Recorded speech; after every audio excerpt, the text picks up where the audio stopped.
ভাই আপনার নাম কি? আমার নাম সাগর। আপনি সিগারেট খান? জি। কি সিগারেট খান?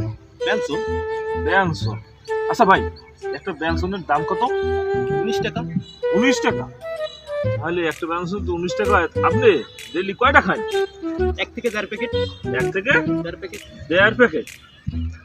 ডেইলি যদি খান 1 থেকে 1.5 প্যাকেট, তাহলে তো এক বছরে আমার তো হিসেবে মনে হইতেছে আপনি ডেইলি 500-550 টাকার সিগারেট খান। তা তো অবশ্যই। হ্যাঁ, অবশ্যই। তাহলে আমি চিন্তা করে দেখছি আপনি বছরে কত টাকার সিগারেট খান? হ্যাঁ, অনেক।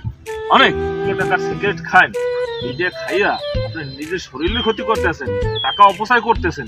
এগুলো না করিয়া আপনি একটা গাড়ি কিনতে পারতেন ভাই। ধরেন কি ভাই? আবার কি? ভাই, আপনি কি সিগারেট খান? আমি কোনো সময় খাই না ভাই। আপনার গাড়ি কি? আমি তো গাড়ি আই। আপনি সিগারেট খান না, আপনার গাড়ি নাই, আবার আইসন আমার কাছে আগলা ফিট দেখাইছি। আপনি কি জানেন এই গাড়িটি আমার? না ভাই, হাত জানতেন। আরে না ভাই, একটু জিজ্ঞাইলাম।